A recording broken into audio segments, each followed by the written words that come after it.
ఆ, అందరికీ నమస్కారం అండి.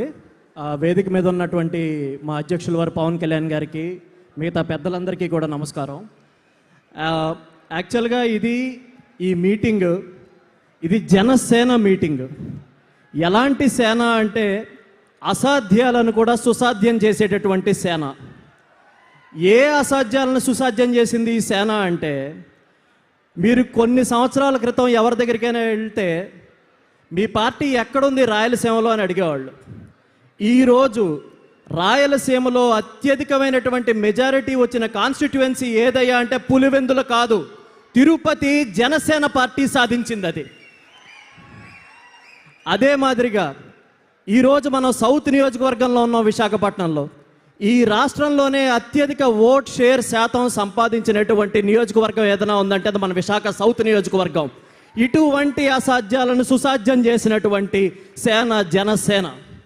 అయితే ఈ విజయాలు మాత్రమే అందరికీ కనబడతా ఉంటాయి, కానీ ఈ విజయాల వెనకున్నటువంటి ఓటములు, ఆ వెనక ఉన్నటువంటి అవమానాలు చాలామందికి గుర్తుండవు. నేను ఒకటే చెప్తాను, ఈరోజు వారాహి విజయ యాత్ర వెనకాతలో ఒక పోరాట యాత్ర ఉంది. ఏం చేసినా కూడా కళ్యాణ్ గారు చేసినటువంటి త్యాగాలు, కష్టం దాంట్లోంచే బయటకు వచ్చింది ఈ జనసేన అనేది. ఇది నీళ్లు పోస్తే పెరిగిన చెట్టు కాదు, ప్రత్యర్థుల దాడుల నిప్పుల్లోంచి పుట్టినటువంటి మహావృక్షం జనసేన.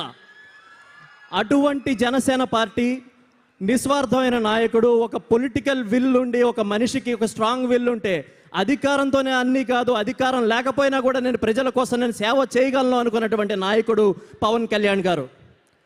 నేను చివరిగా ఒకే ఒక్కటి ఆయనకి ఇష్టమైనటువంటి గుంటూరు శేషేంద్ర శర్మ గారు మాటలతో నేను ముగిస్తాను. అది పవన్ కళ్యాణ్ గారు మా పార్టీ పెట్టిన రోజు చెప్పిన మాటలు. ఇల్లేమో దూరం, దారంతా గతుకులు, చేతిలో దీపం లేదు, కానీ గుండెల నిండా ధైర్యం ఉంది అని పవన్ కళ్యాణ్ గారు ఆ రోజు చెప్పారు. నేను దీన్నే ఈరోజు చెప్తున్నాను, కొంచెం మార్చి చెప్తున్నాను. ఇది రాసుకోండి, ఇది అక్షర సత్యం అవుతుంది.